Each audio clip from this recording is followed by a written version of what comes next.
with stories around the water crisis in South Africa. Authorities in the Nelson Mandela Bay Metro in the Eastern Cape have introduced strategies to tackle drought conditions and water scarcity issues.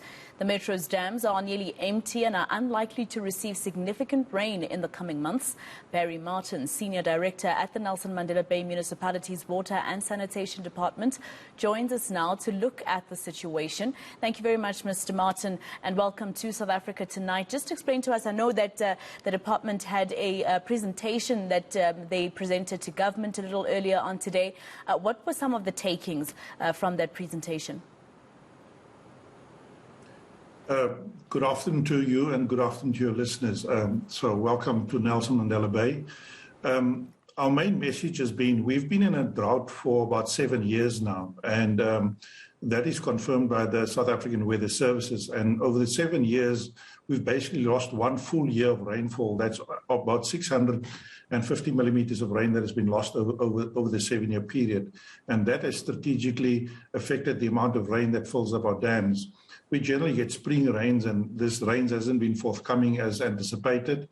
And as per the presentation this morning, the indications, we're now at that end of the area where we can expect some rain. And then from now, for the next 3 months, essentially, we're going into a hottest period, as I presented earlier today. And that is the main thing that we'd like to bridge. We've put various measures in place to actually curb the drought, but obviously the first and foremost is to actually save water and to cut our water consumption. That is key in all of these situations. We've put firstly a leak repair program in place, and that's what we've run. We've actually done extraordinary measures over the last 7 years, in fact, to actually bridge the gap in terms of putting water from the Nooitgedag scheme, which the source of the water is the Gerib Dam. So we're getting about 65% of our water from there at the moment. In July 2017, we commissioned phase 2 of the Nooitgedag scheme, and phase 3 has been under construction over the last 3 years, but unfortunately the contractor has stopped work because of a contractual problem, and we are basically working with the Department of Water and Sanitation to restart the contract, and we will take over the running of the contract, and we're just trying to sort out the logistics surrounding that.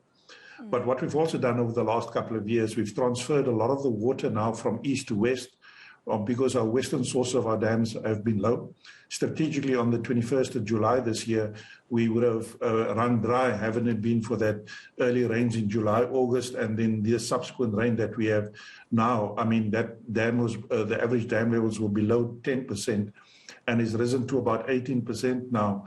And although the rainfall has come, obviously because the catchment areas are so dry, that all of this had to first moisten up all the local puddles, what they used to call the HIPAA holes, the local dams on the catchment areas had to fill up before the rain could fall down and run down into the dam levels. And what is significant now is the follow-up rains of every 10 to 20 millimeters that do happen now start affecting the dam wall, the dam levels. And there's a trickle that comes down.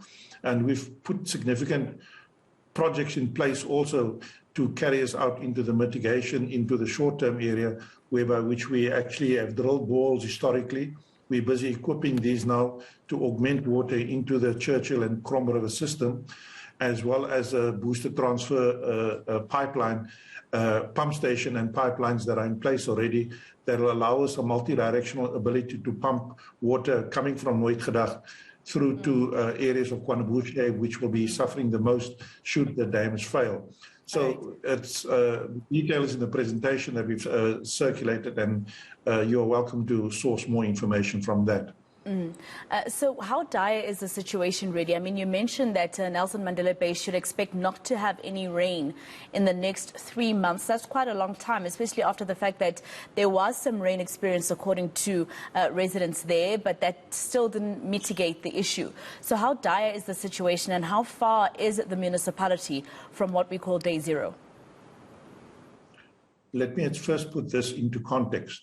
Firstly, the next 3 months, in fact, for the last 6 months already, the South African Weather Services prediction for water for our area has been unclear. So if you go back on the records and you look at the map that you showed earlier on, it includes a clear and uncolored color in block as white. And the others are either green or it's brown. Now, when it's green, it indicates above normal rainfall. White coloring indicates no clear signal, and a brown color is below average rainfall. So our area where our catchment dams are, there are no clear signal for above normal rainfall, which we would like to have that dam. So the prediction is there might be rain, but it will not be significant. And coupled to that, the period of January, February, March is normally our driest period of the year and our hottest period. Couple that with the fact that there is no clear prediction of rain coming, compounds the fact. However, the proverbial day zero, as you've put it, has been, to a large extent, that would have happened. They were looking at a dry Christmas for that matter. But because of the rainfall that we've experienced, has carried this over to end of January, February. And so the daily little bit of rain that comes in pushes that date out consistently. But our further ability to actually do that depends on our interventions, but also depends on how our customers and our businesses use water sparingly. And any punishments on somebody who is found not to be using water sparingly, bylaws, for instance, that will be implemented? Very quickly, I'm running out of time. The bylaws are implemented, and there are restriction notices that are implemented. Car washers who don't recycle their water, at least 60%, are closed down. There has been significant closes down of that already. Those who are using more than 30 to 50 kiloliters of water per month, which is very excessive and basically irresponsible at this point in time, they are charged heavy penalties at this point in time. Going forward, at council at the moment, once council sits, there's a new tariff that will be imposed that has already been approved by council, which if council agrees to that, we will go to part D of our tariffs, which people who use 50 kiloliters per month will pay up to R1,000 per kiloliter for that. So we're looking at the very high water users to be penalized from that point of view. But also going forward, if that happens, we will also put a water management device at those houses at their cost and then restrict their water from that point of view as well. Thank you very much, Mr. Barry Martin. He's one of the directors at the Municipal Department of Water and Sanitation in Nelson Mandela Bay.